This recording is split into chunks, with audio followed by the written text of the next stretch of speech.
এবার যদি আমার পাস করান তাহলে আপনাদের ঘরে ঘরে এক সব ঢুকিয়ে দিব। ভোটের পরে দেখা যায় ওনারে টর্চলাইট দিয়েও খুঁজে পাওয়া যায় না। গদাগণ ঠিক কিনা? একটা নাতির জন্য একটা জন্ম নিবন্ধন বানাবেন, চেয়ারম্যান সাহেব কই নাই, তো আমারে পাইবেন না। আরেকজনে কয়েছেন পাবেন না, লাভ নাই, যে কাজ করতেছে তারে 500 টাকা দেন, কাজ হয়ে যাইব। আরে দুজনে বলেন ঠিক কিনা? তার মানে যারা কথা বলে মিথ্যা বলে এরা হলো মুনাফিকের 1 নম্বর আলামত। ওয়াদা করে ভঙ্গ করে আমানতের খেয়ানত করে এই মুনাফিক। হযরত আবু বকরের সাথে দুইজন মুনাফিকের সাক্ষাৎ। এক মুনাফিক আরেক মুনাফিককে বলতেছে, ভাই জানেন মুসলমানের আল্লাহ নাকি গরিব হয়ে গেছে, এইজন্য বিশ্বনবী মুহাম্মদুর রাসূলুল্লাহ বলতেছে আল্লাহর রাস্তায় দান করার জন্য। নাউজুবিল্লাহ গণ বুঝেন নাই? আল্লাহর রাস্তায় দান করে এই জন্য বলে আল্লাহ গরিব। আল্লাহ গরিব? আল্লাহ গরিব না। কি মনে হয় আপনাদের আল্লাহর কাছে টাকা পয়সা কমে গেছে? অনেক দিন দিচ্ছে না।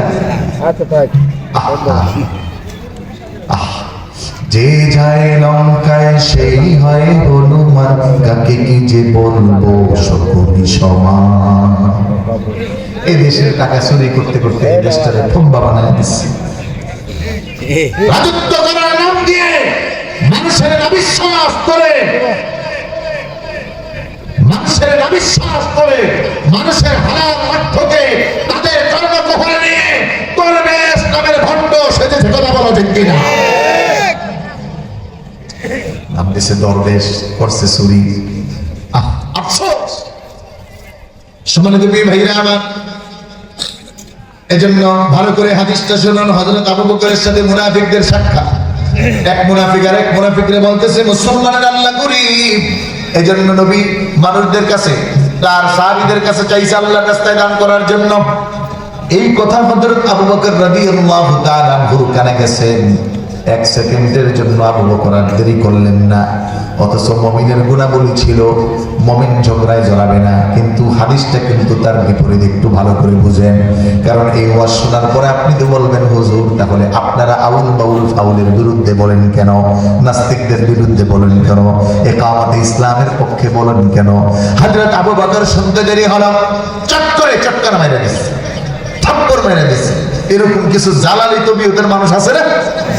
আসেনি? এলাকাও কিন্তু কিছু মুরব্বী আছে, উল্টা পাল্টা দেখলে কার পোলা আর কার নাতি দেখার টাইম নেই, দে লাগা।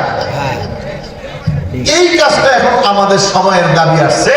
ইসলাম বিদ্বেষী কেউ কোনো কথা বললে, বক্তৃতা দিলে, অথবা কোনো সেমিনার সিম্পোজিয়াম করলে তাদের বিরুদ্ধে কোনো কথা ছাড়াই, দেখা ছাড়াই, দলমত নির্বিশেষে তাদের বিরুদ্ধে অ্যাকশনে নামা। কথা বলে ঠিক? হযরত আবু বকর থাপ্পড় দিয়েছে, মুনাফিকদের থাপ্পড় খেয়ে গাল জ্বলতে জ্বলতে নবীর কাছে গেছে।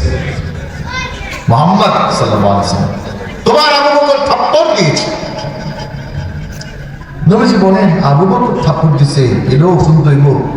ওমর দিলে দিতে পারে, আবু বকর তো দেওয়ার কথা না। একথা বলতে বলতে হযরত আবু বকর রাসূলের দরবারে আসসালামু আলাইকা ইয়া রাসূলুল্লাহ, রাসূল সালামের উত্তর নিয়ে প্রশ্ন করলেন, আবু বকর তুমি নাকি তাকে থাপ্পড় দিয়েছো?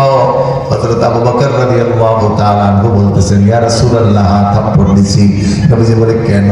ইয়া রাসূলুল্লাহ ইয়া হাবিবাল্লাহ, আপনি তো জানেন আমি নরম মানুষ, বেশি গরম হই না, কিন্তু কি করব, এই লোকটা আমার আল্লাহকে বলে আমার আল্লাহ নাকি গরিব হয়ে গেছে। নাউজুবিল্লাহ বলে। আমার ভাইরা, আমার বন্ধুরা, এই বাউল আমল সরকারের উপর খেপলাম কেন? এই লোকটা বলতেছে আমার আল্লাহর নাকি ভাগে কম পড়ছে।